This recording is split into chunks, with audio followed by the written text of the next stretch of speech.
Nosotros queremos seguir hablando, ¿verdad?, desde la salud, justamente con respecto a estas alertas sanitarias, y en esta oportunidad queremos bienvenir a quien va a formar parte de esta conversación, el doctor Osvaldo Pérez, jefe de la unidad de hemodinamia del Hospital Las Higueras.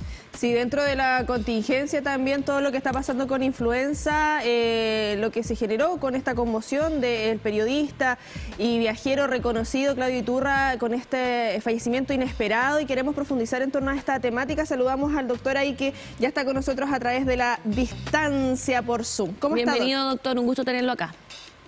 Buenos días, ¿cómo están? Muy bien. Sí, dentro de lo que ocurre, Osvaldo, el día de ayer nos enteramos del fallecimiento de Claudio Iturra, 43 años, una persona deportista. Hablamos de una persona joven, con ánimo. Veíamos las historias que había subido hace solo 12 horas atrás, se veía totalmente sano, y genera, obviamente, hablamos acá del pánico que pasa con la influencia y toda esta psicosis, y bueno, este tipo de noticias también impacta, y queremos entregar tranquilidad, obviamente, a todas y a todos quienes nos están viendo respecto a las medidas que tenemos que tener en torno a los cuidados, los chequeos necesarios. ¿Y quiénes son más susceptibles a que pueda ocurrir un paro cardíaco en torno a, teniendo este antecedente, que es una persona joven y aparentemente sana? Bueno, primero yo creo que hay que hacer ciertas precisiones. Infarto o ataque cardíaco no es sinónimo de paro cardíaco. El paro cardíaco es una cosa mucho más general y es la causa de muerte de todas las personas, ¿no? Todas las enfermedades llevan a eso finalmente. Pero el ataque cardíaco o el infarto, que es lo que la gente conoce habitualmente, es la principal causa de muerte en el mundo. Y en personas jóvenes, como el Iturra, claro, más o menos un 10% de las personas jóvenes también pueden presentar un infarto. ¿Y qué personas de esas jóvenes pueden presentar un infarto? Personas que tengan factores de riesgo importantes, como tales son tener un antecedente de enfermedad coronaria precoz en una persona joven dentro de la familia directa, el tabaquismo y las dislipidemias. Doctor, ¿qué pasa con el uso de los medicamentos en particular y el abuso de medicamentos en este sentido? Cuando la situación es compleja de salud de un paciente y se hace uso indiscriminado de medicamentos, ¿esto afecta? ¿Es un factor que puede ser aún más gatillante de una situación, de un escenario complejo en salud? Bueno, el abuso de medicamentos en general puede producir problemas, sobre todo digestivos, como antiinflamatorios. En el caso de los ataques cardíacos y infarto, en realidad lo que más produce problemas es el abuso de algunas drogas, la cocaína. Y uno ve el paciente muy joven, de hecho, el paciente más joven que fue tratado por un infarto en el pabellón de hemodinamia tenía 18 años y era un consumidor de cocaína. Y a los 18 años tenía tapada una arteria coronaria por la cocaína. Y tenía una trombosis en las arterias coronarias por uso de cocaína. Entonces, claro, hay ciertas drogas en personas jóvenes que pueden parecer muy sanas y tan jóvenes como 18 años que pueden consumir. Doctor, también queríamos tratar el tema de manera transversal. Hoy día estamos con una alerta sanitaria en la región del Ñuble. ¿Cuál es la relación que tiene, por ejemplo, la mala calidad del aire, la contaminación que se vive a nivel de planeta, a nivel también de país? ¿Cuál es la relación que tiene la contaminación también con posibles ataques o problemas cardíacos? Hay una clara relación. De hecho, han habido publicaciones internacionales serias que muestran una correlación entre los altos índices de contaminación en el aire y la ocurrencia de ataques cardíacos, de infartos o de arritmias. Así que sí hay una relación entre la calidad del aire y la aparición de ataques cardíacos.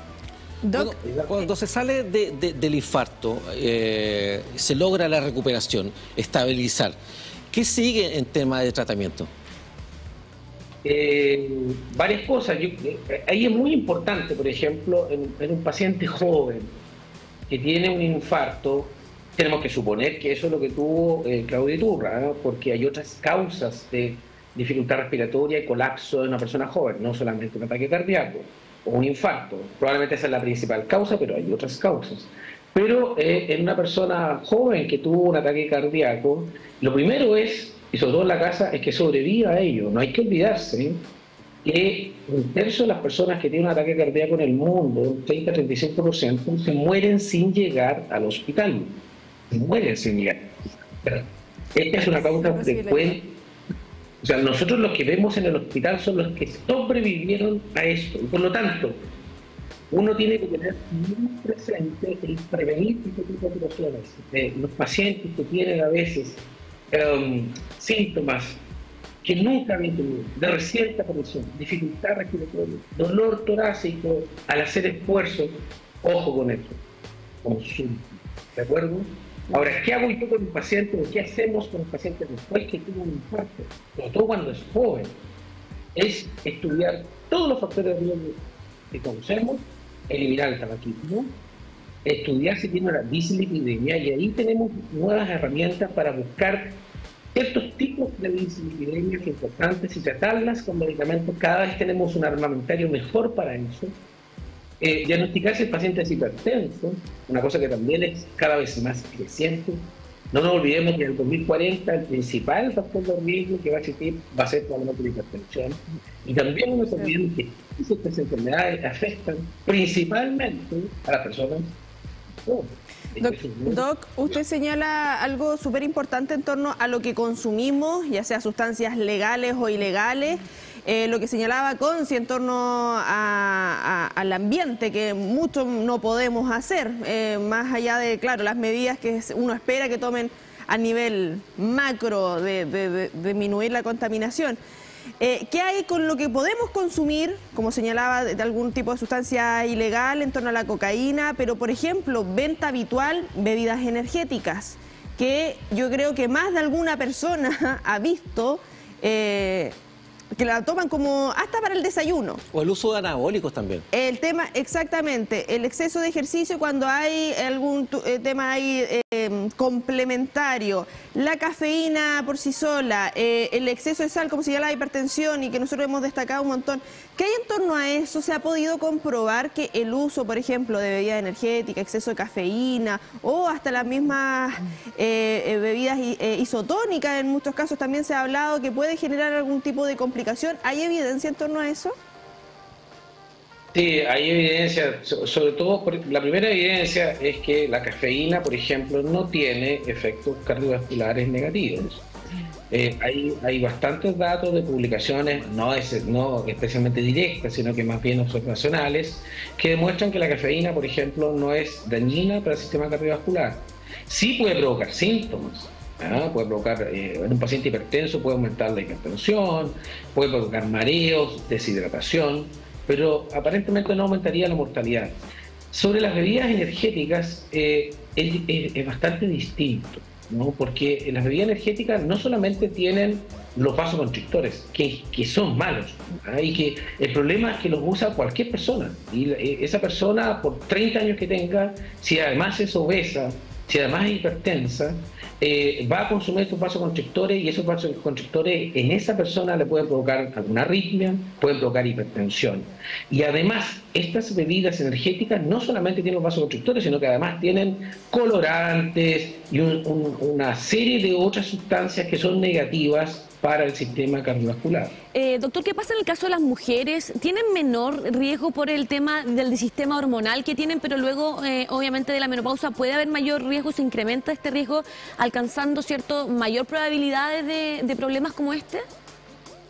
Interesante pregunta, porque en realidad yo creo que la naturaleza o Dios protege a las mujeres mientras están en el tiempo en que pueden tener hijos, ¿no? El tiempo en que tienen su sistema hormonal funcionando sin ningún problema. Después de la menopausia, o el momento del decaimiento del sistema hormonal de las mujeres, ahí sí, la mortalidad del infarto en las mujeres es aún mayor que en los hombres. Porque habitualmente se conoce que los hombres tienen mayor riesgo, como Exacto. en cualquier época de la vida, joven, adulto. Después de la menopausia, es decir, después de los 45 o 50 años, el riesgo es... El riesgo de que aparezca, pero la mortalidad por infarto incluso es mayor en mujeres que en hombres. Y doctor, en la casa, cuando estoy estoy acompañando a alguien y sufre un infarto, ¿qué puedo hacer? Al margen, obviamente, del llamado inmediato o el traslado. ¿Qué puedo hacer en ese segundo, en ese minuto que se están detectando algunos de los síntomas y signos que usted menciona? Bueno,